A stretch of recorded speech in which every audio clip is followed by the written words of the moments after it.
Fala pessoal, sejam bem-vindos a mais um vídeo. Eu me chamo Felipe Wood, sou analista CNPI número 2434.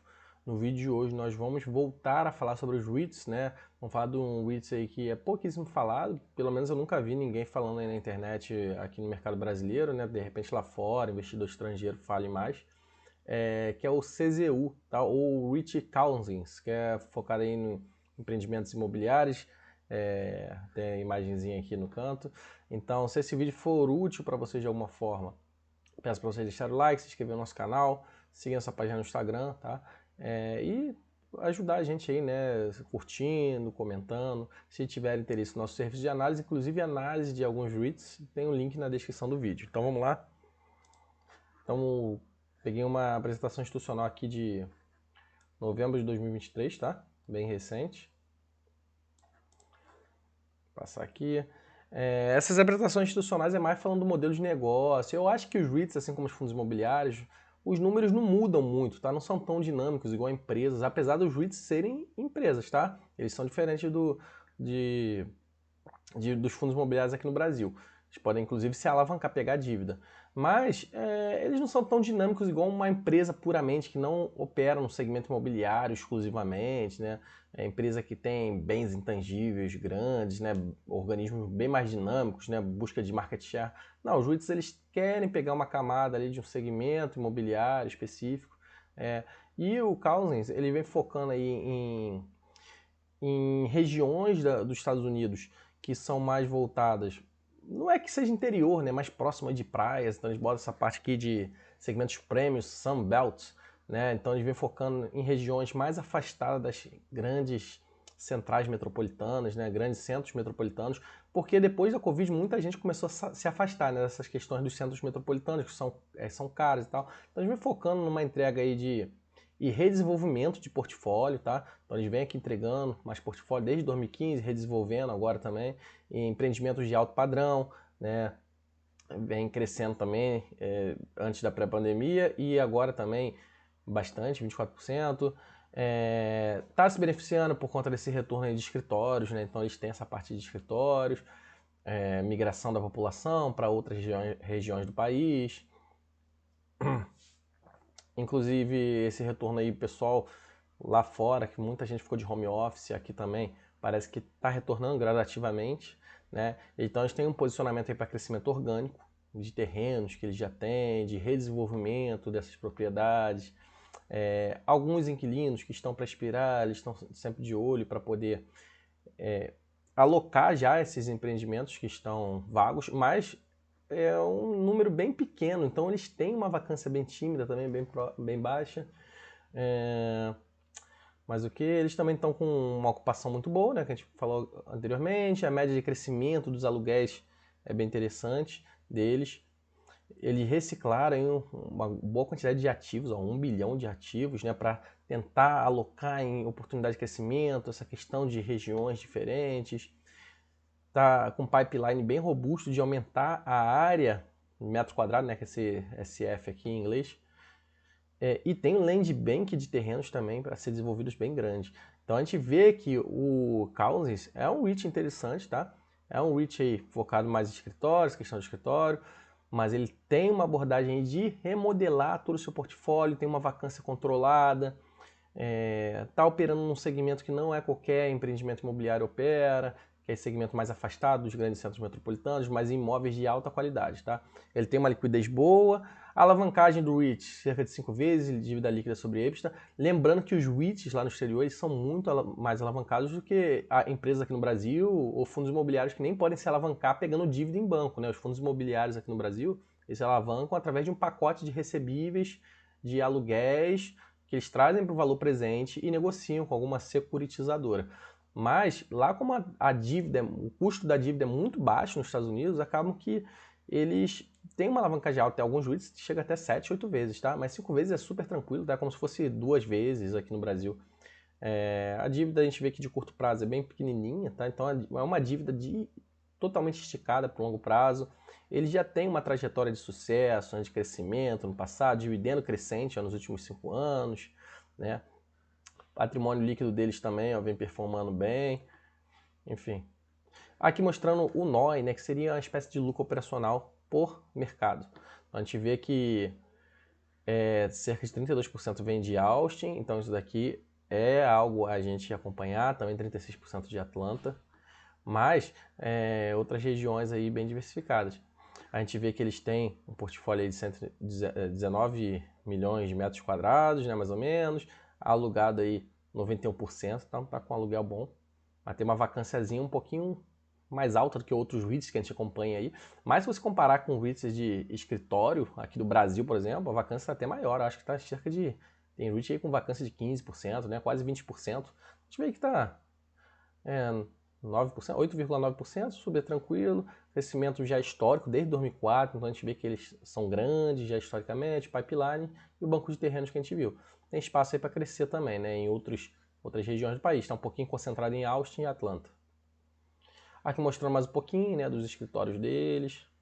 Eu gosto muito desse segmento de escritórios, tá? Porque historicamente, REITs de boa qualidade, assim como fundos imobiliários aqui no Brasil, com boa gestão, têm tido bons retornos, tá? No passado.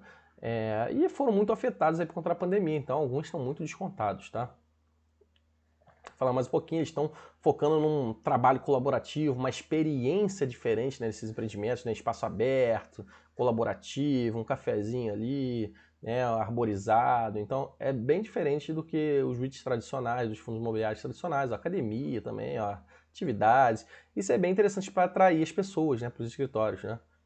Vou falar mais um pouquinho, alguns serviços aí específicos, sorvete, enfim, café. Focando na alta qualidade dos ativos, em localizações privilegiadas, aí mostrando aqui, né, algumas localizações lá de Atlanta. Né? Então, por mais que eles estejam concentrados em algumas regiões, como a gente viu lá, Atlanta, outra região lá que a gente viu anteriormente, qual é? Austin, mas a gente vê aqui que tem bastante empreendimento, tá, em Atlanta, não é só um, né? Tem outras torres aí, né? Aqui mostrando por onde que vem o aluguel, né? Então a gente vê que em relação, por metro quadrado, em relação ao market, o médio no mercado, né?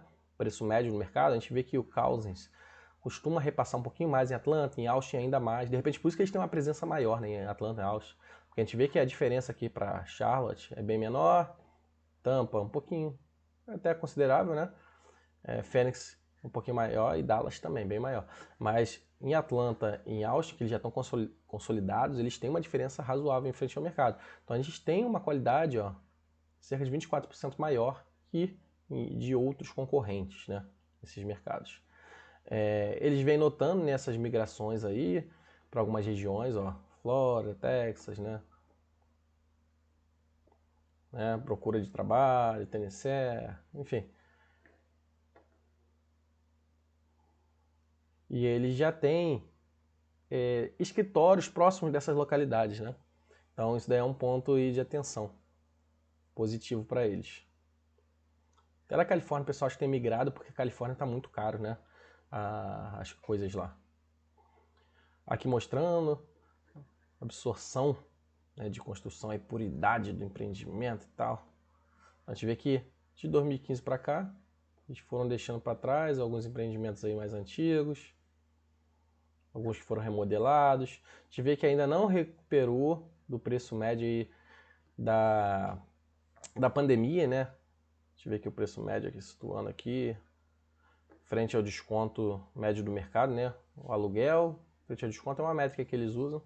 Ainda não recuperou pelo valor médio aqui. Lembrando que eles têm uma margem de lucratividade acima do mercado, que a gente viu anteriormente. E pós-pandemia ainda está bem baixo, mas é por conta da questão econômica que os Estados Unidos vem sofrendo. A inflação alta também, isso tudo afeta. Aqui falando os imóveis entregues depois de 2013 estão rentabilizando bem melhor do que antes de 2013. Né?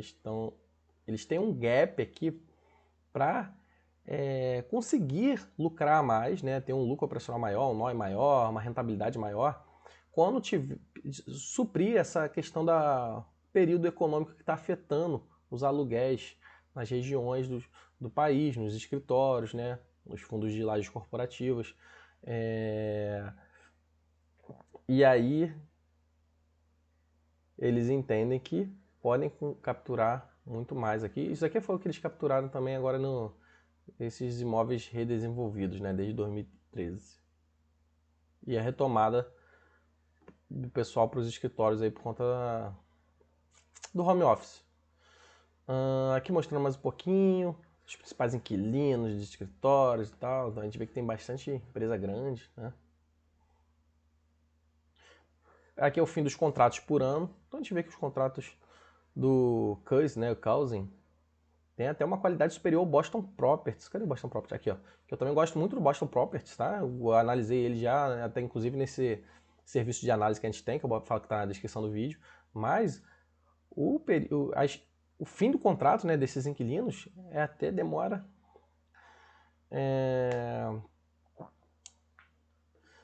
por ano, né, é bem inferior ao Boston Properties, né? Então tem os outros aqui, a gente vê que o Cousin está numa qualidade bem superior, porque os contratos expirando por ano só cerca de 6,7%, enquanto aqui o Boston Properties um pouquinho acima, né? Deve estar aqui em cerca de 7,5%, mais ou menos.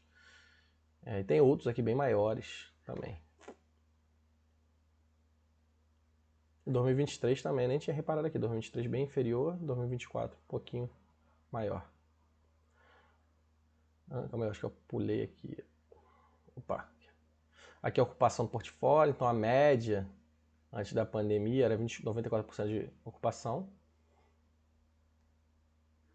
Eles têm um potencial para upside e eles também têm alguns contratos aqui que eles alugaram recentemente que também tem potencial para upside. Então, tive que a ocupação deles oscilou um pouquinho nos últimos anos, está bem baixa, por isso que o mercado bate muito nesses REITs de laje corporativa, ainda não se recuperou no período pós-pandêmico. Mas os REITs estão com uma ocupação muito boa, né? No caso do Cousin, Boston Properties também. A gente vê que essa geração aqui de aluguel dele, geração de caixa, tá quase batendo a média. Então é um sinal positivo, ó, trimestre a trimestre. Opa, acho que voltou aqui. Falar um pouquinho dos ativos que eles reciclaram, né, de 2020 para cá. Eles fizeram uma aquisição grande, ó, 643 milhões, 646 milhões, desenvolvimentos iniciados. E isso pode afetar, tá, um pouco dos dividendos, né, se eles começarem a investir para remodelar. Mas, em contrapartida, o mercado pode começar a enxergar de maneira positiva, inclusive a cotação. Se eles começarem a alocar empreendimentos mais favoráveis, ativos de boa qualidade, enfim, diversificar, tudo isso o mercado fica de olho, tá? Então, por um lado, pode afetar em alguma forma o dividendo, mas por outro, eles estão investindo bem, não estão parados no tempo, né? Eu acho isso bastante interessante. Eu acho que cortar dividendo eles não vão cortar, tá? Porque esses REITs, eles operam alavancados. E eles fazem emissões também, igual o fundo imobiliário aqui no Brasil. Aqui falando dos segmentos, tá? De segmentos não, das regiões, né? Os imóveis lá de Austin. Que está basicamente quase tudo alugado. Eles fizeram um investimentozinho aqui, de pipeline, 150 milhões. Aqui também, outra região, 282 milhões. E isso daqui vai ter uma ocupação um pouquinho maior, né? A gente vê que já está pré-alugado 98%. Aumentou aqui 338 mil metros quadrados. Aqui também, ó. Quarto TRI de 2023. Fez investimento grande. Esse aqui ainda não alugou tudo, não. Para os próximos 2 anos, tá? Então estão investindo bem, tá? Tem alguns bancos de terrenos aqui, ó, em Atlanta, Austin. Continua focando bastante, Charlotte, Dallas, Tampa. Metro quadrado bem robusto. Aqui falando da liquidez deles, então dívida líquida sobre EBITDA, a gente vê que eles estão bem abaixo da média histórica, já chegou a bater 7,2 vezes. Aqui é do mercado, né? Então o mercado opera bem alavancado. SLG aqui, bem alto. Boston Properties aqui, ó, nessa faixa de 7 vezes. E o Cousin está bem menos alavancado, né? Tem o Alexandria aqui também. Bem interessante, tá? Nunca tinha olhado ele com calma, ou fui pegar pelo valor de mercado, pegar um REIT diferente. Achei bem interessante aqui. Tem espaço para crescer, para se alavancar, eu talvez não corte dividendo.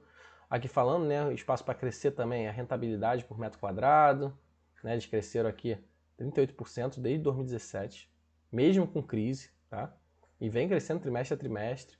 Eu acho muito interessante isso. O mercado batendo, dividendo por ação também, crescendo. Deixa eu ver que tem um dividendo aqui. Aqui está anualizado, tá? e o payout. A gente vê que isso daqui eu achei curioso, aí teria que pesquisar mais a fundo, tá? Porque aqui tá falando que o payout é 70%.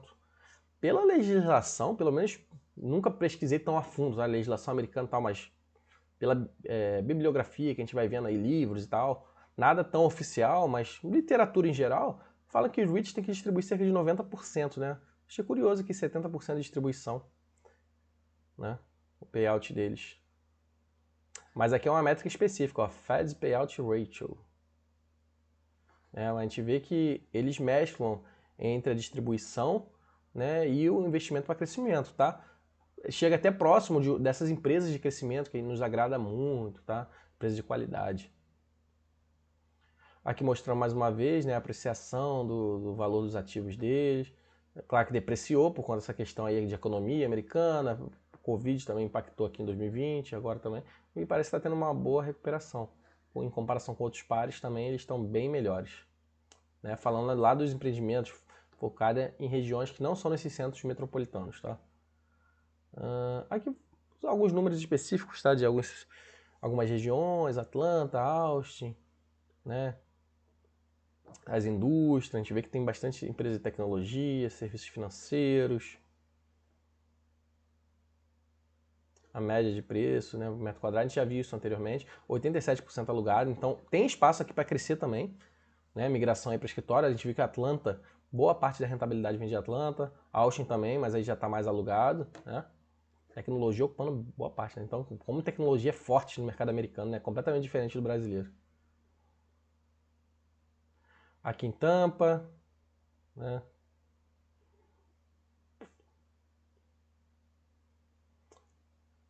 Phoenix, Charlotte. Aqui tem uma concentração por mercado específico, né?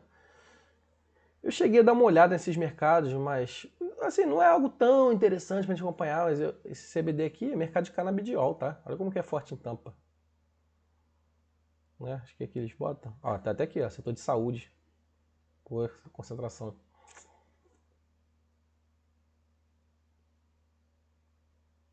Dallas. Esse setor de energia, já focaram mais em energia. E esse foi o Rich Kansas, tá? Bem interessante.